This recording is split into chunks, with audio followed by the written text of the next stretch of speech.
আসসালামু আলাইকুম। অবিরাম বাংলা সংবাদে সবাইকে স্বাগত জানাচ্ছি। মমডিনাজ মমের শুরুতেই বিআরবি কেবল সংবাদ শিরোনাম। ফেনীর মাদ্রাসা ছাত্রী নুসরাত হত্যা মামলায় হাইকোর্টের রায় আজ। অপ্রীতিকর পরিস্থিতি এড়াতে গ্রামের বাড়িতে নিরাপত্তা জোরদার।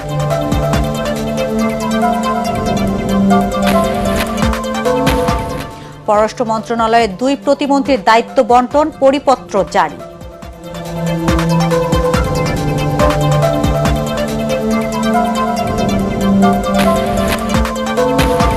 রংপুরে হত্যাকাণ্ডের শিকার একই পরিবারের 4 জনের শেষকৃত্য সম্পন্ন, ন্যায় বিচার চান স্বজনরা।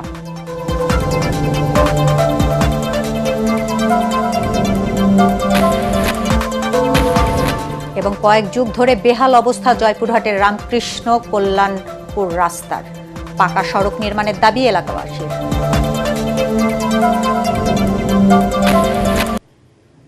শুনছিলেন বিআরবি কেবল সংবাদ শিরোনাম, এবার বিস্তারিত। ফেনীর সোনাগাজীর আলোচিত মাদ্রাসা ছাত্রী নুসরাত জাহান রাফি হত্যার মামলার ডেথ রেফারেন্স আপিল ও জেল আপিলের রায় আজ ঘোষণা করবে হাইকোর্ট। রায়কে ঘিরে যে কোনো ধরনের অপ্রীতিকর পরিস্থিতি এড়াতে নুসরাতের সোনাগাজীর বাড়িতে নিরাপত্তা জোরদার করা হয়েছে। পাশাপাশি স্থানীয় আইন শৃঙ্খলা পরিস্থিতির ওপরেও নজরদারি বাড়ানো হয়েছে। পুলিশ জানায় নুসরাতের বাড়িতে আগে থেকেই পুলিশ সদস্য দায়িত্ব পালন করছিলেন। হাইকোর্টের রায়কে সামনে রেখে নতুন করে আরও পুলিশ সদস্য মোতায়েন করা হয়েছে। 2019 সালের 6 এপ্রিল সোনাগাজী ইসলামিয়া ফাজিল মাদ্রাসা ছাদে নুসরাত জাহান রাফির শরীরে কেরোসিন ঢেলে আগুন ধরিয়ে দেওয়া হয়। গুরুতর দগ্ধ অবস্থায় তাকে প্রথমে স্থানীয় হাসপাতালে নেওয়া হয়, পরে উন্নত চিকিৎসার জন্য ঢাকা মেডিকেল কলেজ হাসপাতালের বার্ন ইউনিটে ভর্তি করা হয়। সেখানে চিকিৎসাধীন অবস্থায় 10 এপ্রিল মারা যান তিনি। এই ঘটনায় নুসরাতের বড় ভাই মাহমুদুল হাসান নোমান সোনাগাজী থানায় মামলা করেন। নৌবাহিনী ও বিমান বাহিনী নির্বাচনী পর্ষদ 2026-এর আনুষ্ঠানিক উদ্বোধন করেন প্রধানমন্ত্রী তারেক রহমান, যেখানে রাজনৈতিক আদর্শ ও ব্যক্তিগত পছন্দ অপছন্দের ঊর্ধ্বে থেকে অফিসারদের পেশাগত দক্ষতা, নেতৃত্বের গুণাবলী, শৃঙ্খলা, সততা ও বিশ্বস্ততায় গুরুত্ব দিতে নির্বাচনী পর্ষদের সদস্যদের নির্দেশনা দিয়েছেন তিনি। এ সময় বিমান বাহিনীর গুরুত্বপূর্ণ অপারেশনাল স্থাপনা পরিদর্শন করেন প্রধানমন্ত্রী। অনুষ্ঠান স্থলে তাকে স্বাগত জানান প্রতিরক্ষা উপদেষ্টা অবসরপ্রাপ্ত brigadier general doctor AKM Shamsul Islam ও 3 বাহিনীর প্রধান। এই পদোন্নতি পর্ষদে বাংলাদেশ নৌবাহিনীর ক্যাপ্টেন, কমান্ডার ও লেফটেন্যান্ট কমান্ডার এবং বিমান বাহিনীর গ্রুপ ক্যাপ্টেন, উইং কমান্ডার ও স্কোয়াড্রন লিডার পদবীর যোগ্য কর্মকর্তাগণ পরবর্তী পদোন্নতির জন্য বিবেচিত হবেন। পররাষ্ট্র মন্ত্রণালয়ের 2 প্রতিমন্ত্রীর দায়িত্ব বন্টন করা হয়েছে। পররাষ্ট্র প্রতিমন্ত্রী 1 হিসেবে হুমায়ুন কবির এবং পররাষ্ট্র প্রতিমন্ত্রী 2 হিসেবে শামা ওবায়দ ইসলামকে দায়িত্ব দেওয়া হয়েছে। তারা পররাষ্ট্রমন্ত্রীর নির্দেশনা ও তত্ত্বাবধানে বিভিন্ন গুরুত্বপূর্ণ বিষয়ে কার্য সম্পাদনে সহায়তা করবেন। রাতে পররাষ্ট্র মন্ত্রণালয়ে জারি করা এক পরিপত্রে 2 প্রতিমন্ত্রীর মধ্যে দায়িত্ব বন্টন করা হয়। পরিপত্রে বলা হয়েছে, পররাষ্ট্র প্রতিমন্ত্রী 1 হুমায়ুন কবির দ্বিপাক্ষিক ও বহুপাক্ষিক বিষয়াবলী, অনিবাসী বাংলাদেশিদের বিষয় এবং পররাষ্ট্রমন্ত্রী কর্তৃক নির্ধারিত অন্যান্য বিষয়ে দায়িত্ব পালন করবেন।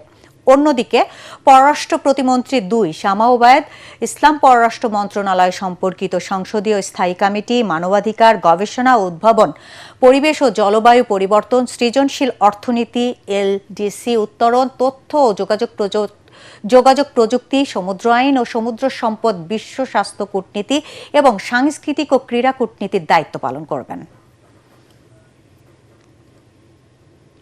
ঢাকা সহ দেশের 8 অঞ্চলে আজ বৃষ্টি ও বজ্রবৃষ্টির সম্ভাবনা রয়েছে। এ কারণে এসব এলাকায় নদীবন্দরগুলোকে 1 নম্বর সতর্ক সংকেত দেখাতে বলা হয়েছে। ভোর 5টা থেকে দুপুর 1টা পর্যন্ত দেশের অভ্যন্তরীণ নদীবন্দরগুলোর জন্য দেয়া পূর্বাভাসে এই তথ্য জানিয়েছে বাংলাদেশ আবহাওয়া অধিদপ্তরের ঝড় সতর্কীকরণ কেন্দ্র। এ পূর্বাভাসে বলা হয়েছে, দক্ষিণ বা দক্ষিণ পূর্ব দিক থেকে খুলনা, বরিশাল, পটুয়াখালী, নোয়াখালী, কুমিল্লা, চট্টগ্রাম, কক্সবাজার ও সিলেট অঞ্চলের ওপর দিয়ে ঘন্টায় 45 থেকে 60 কিলোমিটার বেগে অস্থায়ীভাবে ঝোড়ো হাওয়া সহ বৃষ্টি বা বজ্রবৃষ্টি হতে পারে।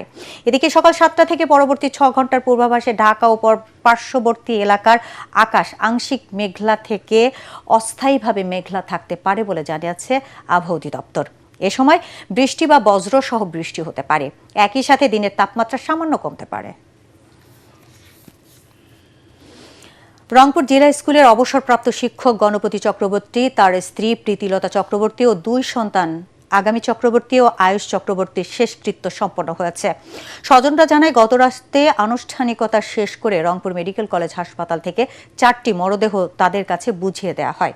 পরে নগরের দক্ষিণগঞ্জ মহাশ্মশানে দাহ কাজ শেষে চিতায় জল দিয়ে 4 জনের অস্থি নিয়ে যান স্বজনরা। এর আগে সংবাদ সম্মেলনে Rangpur metropolitan police commissioner Mohammad Abdul মাবুদ জানান, ইয়াবা সেবনে বাধা দেয়ায় রংপুর জিলা স্কুলের অবসরপ্রাপ্ত শিক্ষক গণপতি চক্রবর্তী সহ পরিবারের 4 সদস্যকে নির্মমভাবে হত্যা করা হয়েছে। এই ঘটনায় মুগ্ধ দাস ও সিদ্ধার্থ নামে 2 জনকে গ্রেফতার করে পুলিশ। বৃহস্পতিবার দিবাগত রাতে একে একে শিক্ষক পরিবারের 4 সদস্যকে হত্যা করা হয়। চুয়াডাঙ্গার বিভিন্ন সীমান্ত দিয়ে বারবার পুশিন বন্ধে ভারত সীমান্ত এলাকায় জনগণকে সচেতন করতে বিজিবির পক্ষ থেকে মাইকিং করা হয়েছে। চুয়াডাঙ্গা 6 বিজিবির অধিনায়ক লেফটেন্যান্ট কর্নেল নাজমুল হাসান এক প্রেস বিজ্ঞপ্তিতে জানান, জেলার ভারতীয় সীমান্তবর্তী এলাকায় নিরাপত্তা জোরদার, পুশিন ও অবৈধ অনুপ্রবেশ প্রতিরোধে স্থানীয় জনসাধারণকে সচেতন করার লক্ষ্যে বিজিবির পক্ষ থেকে মাইকিং করা হয়েছে। এ ধরনের কোনো তথ্য পাওয়া মাত্র নিকটবর্তী বিওপিতে জানানোর জন্য বলা হয়েছে।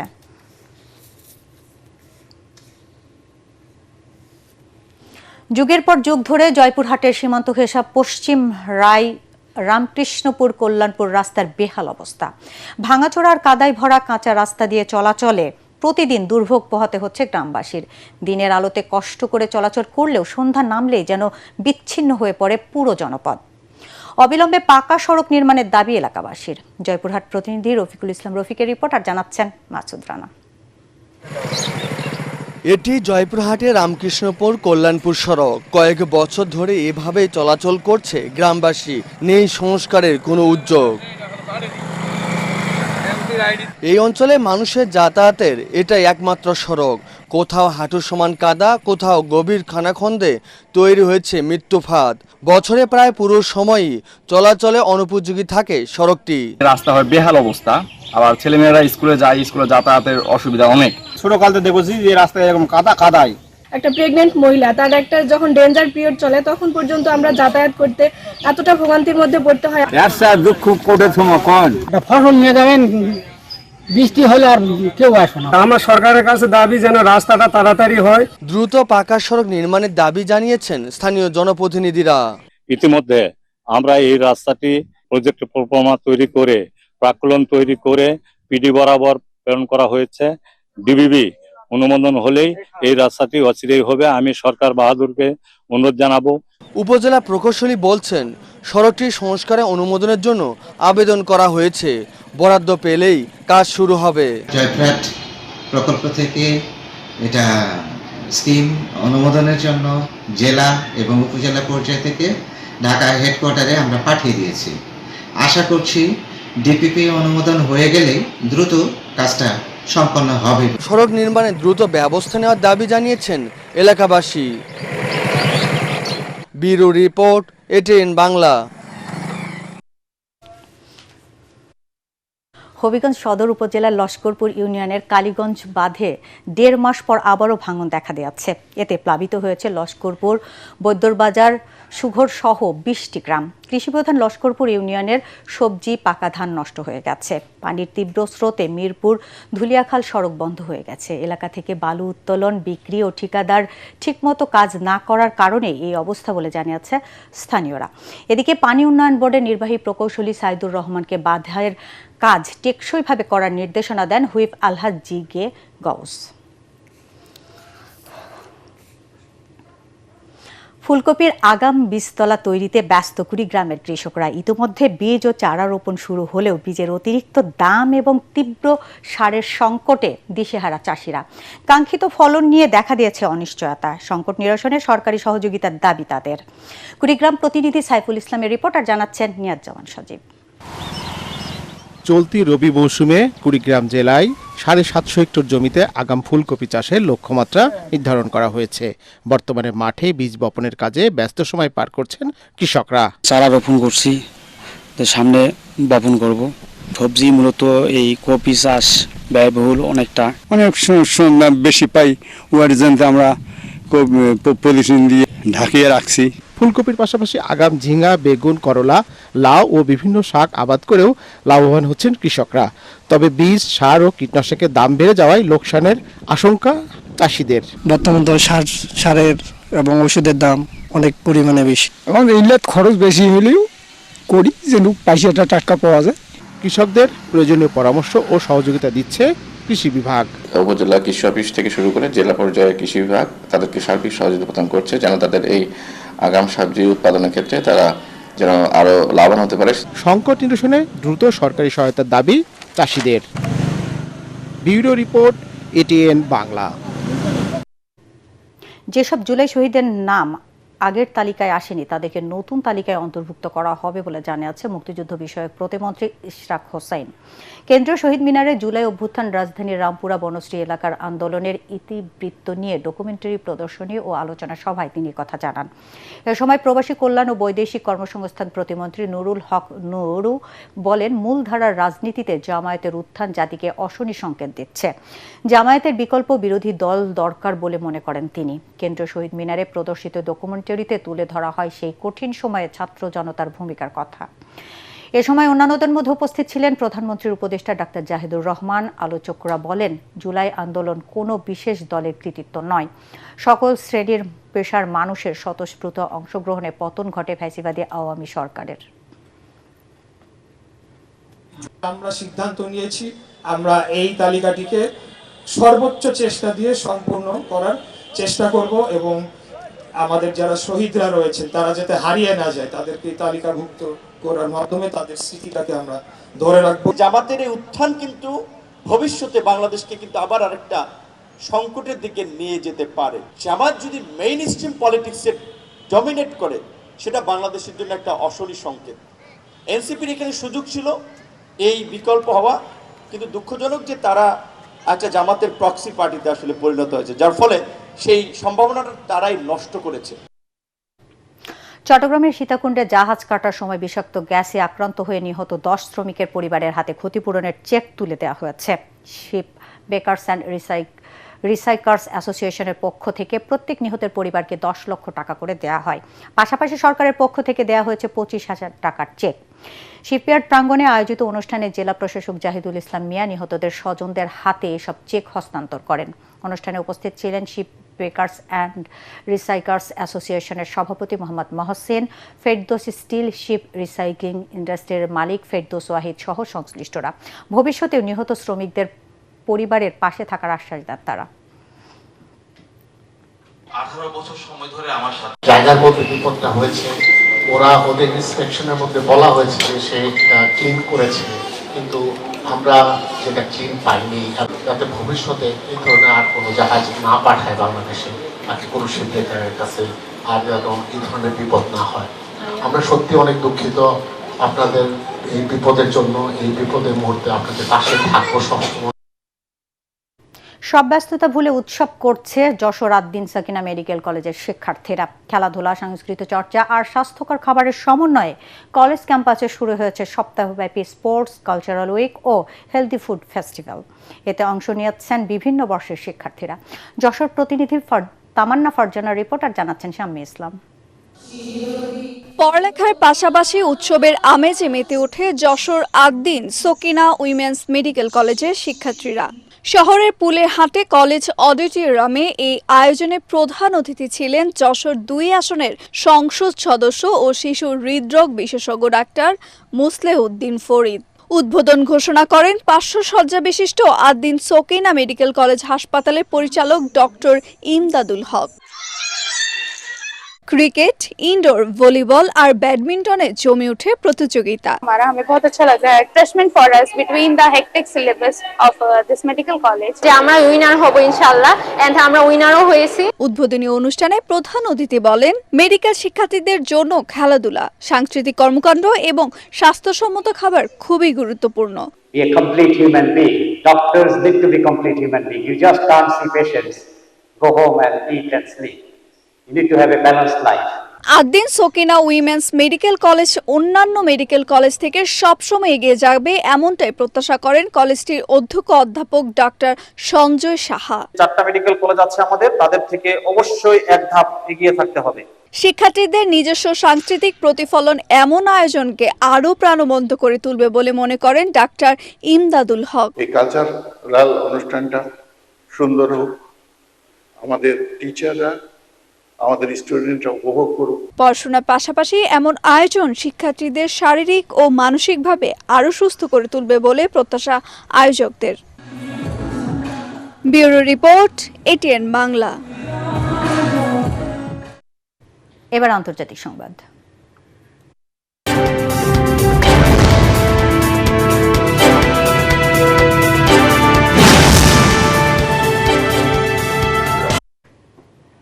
হরমুজ প্রণালী দিয়ে চলাচলকারী জাহাজ থেকে বিভিন্ন সেবার বিপরীতে ফি আদায়ের বিধান রেখে একটি খসড়া আইনের ধারা অনুমোদন করাচ্ছে ইরানের পার্লামেন্টের জাতীয় নিরাপত্তা ও পররাষ্ট্রনীতি বিষয়ক কমিটি। আল জাজিরার প্রতিবেদনে জানানো হয়েছে, আগের বৈঠকে বিলম্বিত হওয়া আইনের তৃতীয় ধারাটি পর্যালোচনার পর অনুমোদন দিয়েছে সদস্যরা। প্রস্তাবিত আইনে হরমুজ প্রণালীতে জাহাজ চলাচল ও পরিবেশগত সেবা, বিশেষ পরিস্থিতিতে জ্বালানি সরবরাহ, বীমা, নিরাপত্তা এবং অন্যান্য সেবার জন্য ফি নেওয়ার সুযোগ রাখা হয়েছে। বিশ্ব খনিজ তেলের অন্যতম গুরুত্বপূর্ণ এই বাণিজ্য পথটিতে নিয়ন্ত্রণ জোরদার করার উদ্দেশ্যে ইরান এই সিদ্ধান্ত নিয়েছে। অন্যদিকে ইরানের ওপর আরোপ করা কঠোর অর্থনৈতিক নিষেধাজ্ঞা আরোপের প্রস্তুতি নিচ্ছে যুক্তরাষ্ট্র। মার্কিন অর্থমন্ত্রী বেসেন্ট এক বিবৃতিতে জানান, ওয়াশিংটনের মূল উদ্দেশ্য হল ইরানকে টিকে থাকার জন্য প্রয়োজনীয় প্রতিটি অর্থনৈতিক লাইফ লাইন বিচ্ছিন্ন করে দেয়া। যুক্তরাষ্ট্র ও কানাডার মধ্যে কয়েকদিনের নিবিড় আলোচনা ব্যর্থ হওয়ার পর পাল্টা শুল্ক আরোপের ঘোষণা দিয়েছে কানাডার প্রধানমন্ত্রী মার্ক কার্নি। এই শুল্কের পরিমাণ ওয়াশিংটনের আরোপিত নতুন শুল্কের সমপরিমাণ হবে। আল জাজিরার প্রতিবেদনে জানানো হয়েছে, এর আগে মার্কিন প্রেসিডেন্ট ডোনাল্ড ট্রাম্প কানাডার $20 মিলিয়ন মূল্যের শুল্কের ওপর 50% শুল্ক আরোপ করেন, যা কানাডার মোট রপ্তানির 5.5%। ট্রাম্পের এই আকস্মিক ও কঠোর সিদ্ধান্তের কারণেই উত্তর আমেরিকার এই দুই প্রতিবেশী দেশের দীর্ঘদিনের স্থিতিশীল বাণিজ্য সম্পর্কে বড় ধরনের ধাক্কা লেগেছে। হজ করতে মক্কায় আসা হাজিদের মিনা, মুজদালিফা এবং আরাফাত ময়দানের শীতাতপ নিয়ন্ত্রিত তাঁবু তৈরি করার সরঞ্জাম সুলভ মূল্যে দেওয়ার প্রত্যাশা নিয়ে হালিম ডেকোরের তৃতীয় শাখা উদ্বোধন করা হয়েছে। মক্কার কাকিয়াতে শোরুম উদ্বোধন করেন হালিম ডেকোরের চেয়ারম্যান আব্দুল হালিম বাচ্চু। এ সময় সৌদি আরবের ব্যবসায়ী মোহাম্মদ হামজা, সৌদি নাগরিক সোয়ালিম নাদাবি, ঈশা জাবের, রাজি সহ অন্যান্যরা উপস্থিত ছিলেন।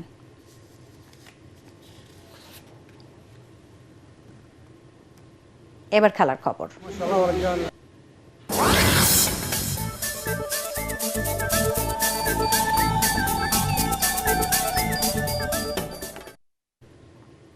দুর্দান্ত জয়ে স্প্যানিশ লা লিগার শিরোপা ধরে রাখার মিশন শুরু করেছে বার্সেলোনা। এলচেকে 5-0 গোলে উড়িয়ে দিয়েছে হ্যান্সি ফ্লিকের দল।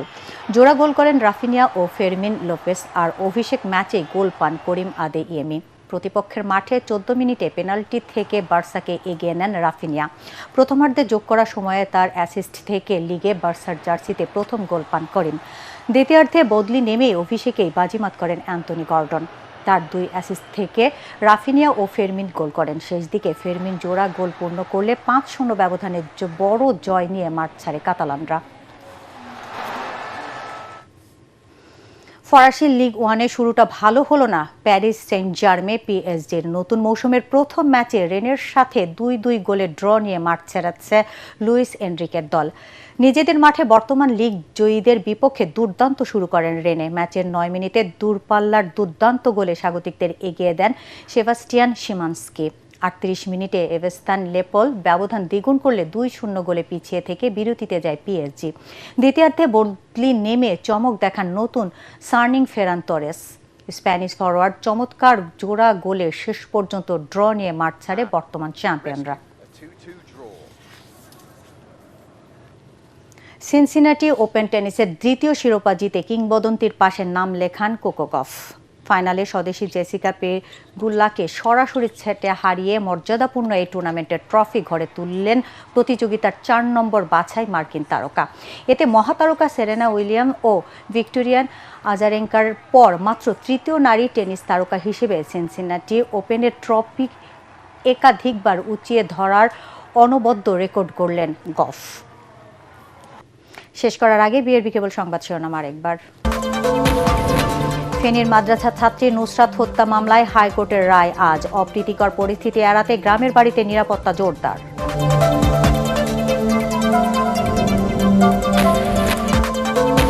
পররাষ্ট্র মন্ত্রণালয়ের 2 প্রতিমন্ত্রীর দায়িত্ব বন্টন, পরিপত্র জারি।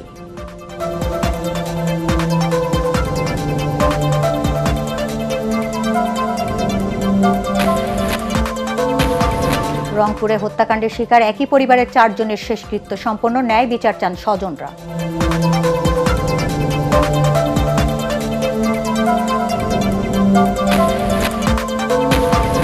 এবং কয়েক যুগ ধরে বেহাল অবস্থা জয়পুরহাটের রামকৃষ্ণপুর কল্যাণপুর রাস্তার, পাকা সড়ক নির্মাণের দাবি এলাকাবাসীর।